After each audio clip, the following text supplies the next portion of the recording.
আগারগাঁওয়ে এমন একজন মানুষ আমি পেয়েছি যে কিনা একজন মুফতি এবং সে একজন মাদ্রাসার শিক্ষক। সেই মাদ্রাসার শিক্ষকতার পাশাপাশি সে কেক বিক্রি করছে এবং তার মিসেস কেক বানিয়ে দিচ্ছে। কেমন আছেন আপনি? আলহামদুলিল্লাহ। যেহেতু মাদ্রাসা জব করি তো আমার আসলে ওভারটাইম করার কোনো সুযোগ নেই। আমার রাত্রেবেলা একটু আমি সুযোগটা পাই, এই জন্য সন্ধ্যার পরে আমি কেকটা নিয়ে আসি। এখানে আসতে আসতে 7টা 7:30 বেজে যায়, মাঝে মাঝে 8টাও বাজে। আপনি কি সবসময় আসেন? সবসময় আসতে পারি না, মাঝে মাঝে মাদ্রাসা মিটিং থাকে রাত্রে, আমি আসতে পারি না। তো যেদিন মিটিং থাকে না আমি ওই দিন নিয়ে আসার চেষ্টা করি আর কি। আচ্ছা, এখানে তো দেখি বিভিন্ন বয়সের কাপলরা আসে, বন্ধু বান্ধব আসে, তো তারা এসে আপনাকে যখন দেখে আপনার থেকে মানে খুশি হয়ে নিশ্চয়ই খায়।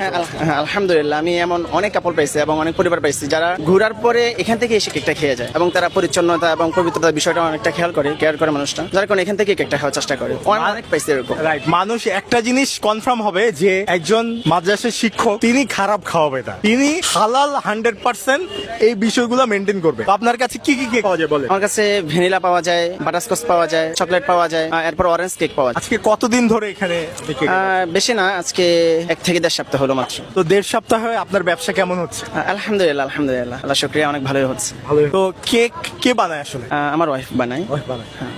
দিনে কত পিস বানাতে পারে? দিনে সর্বোচ্চ 5 থেকে 6 বা 7 পিস বানাতে পারি, আর বেশি আসলে সম্ভব হয় না। ও একা যেহেতু বানায়, আমি হেল্প করতে পারি না, সারাদিন মাদ্রাসায় থাকি এজন্য। তো অনেকে তো ভাবতে পারে যে উনি হয়তো একটু যেহেতু ফ্রেশ বেশি করবে, হালালের বিষয়টা নিশ্চিত করবে, সবকিছু মিলে কেকের দাম অনেক বেশি থাকবে। আসলে হ্যাঁ, অবশ্যই দাম বেশি নেওয়ার কথা, কিন্তু আমি চাচ্ছি যে আসলে দামটা বেশি না হোক, যেন মানুষ সবাই যেটা বিক্রি করে আমি ওইটাই বিক্রি করতেছি। যদিও সে কষ্ট করতেছি, কিন্তু খরচ তো একই যাচ্ছে, আমাদের অন্যদের যত খরচ যাচ্ছে আমাদের সে খরচে যাচ্ছে, এই জন্য আমি বাড়াচ্ছি না, দামটা বাড়াচ্ছি না, ওই দামে রাখতেছি। অন্যান্যদের থেকে কি কম না সমান? হ্যাঁ, এখন আলহামদুলিল্লাহ এখন সমান করে ফেলছি। আসলে কম ছিল, তো দেখছি যে আসলে পোষে না, আমরা এত দূর থেকে ভাড়া দিয়ে আসি, এই জন্য না পোষার কারণে একটু হালকা এখন ওদের দামই রাখছে আর কি, 100 টাকায় রাখছি। আপনার দেশে বাড়ি কোথায়?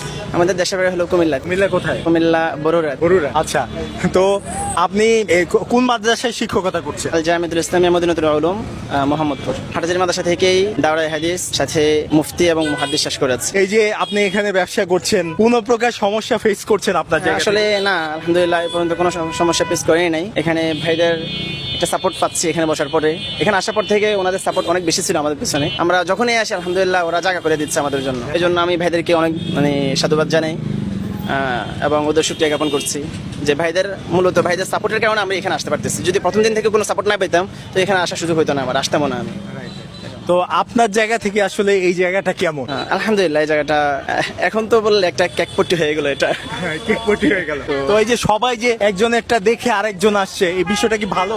আসলে জাকির ভাইয়ের কারণে এখানে একটা ব্যবসায়িক প্লেস হয়ে গেছে, এখন কেকের একটা বিজনেস চলতেছে এখানে। তো আমি দোয়া করি জাকির ভাইয়ের সামনে এগোক, আর যারা আসে তাদের জন্য ভালো হয় এবং কেউ যেন কোনো খারাপ রিভিউ না দেয় এবং কারোর জন্য সমালোচনা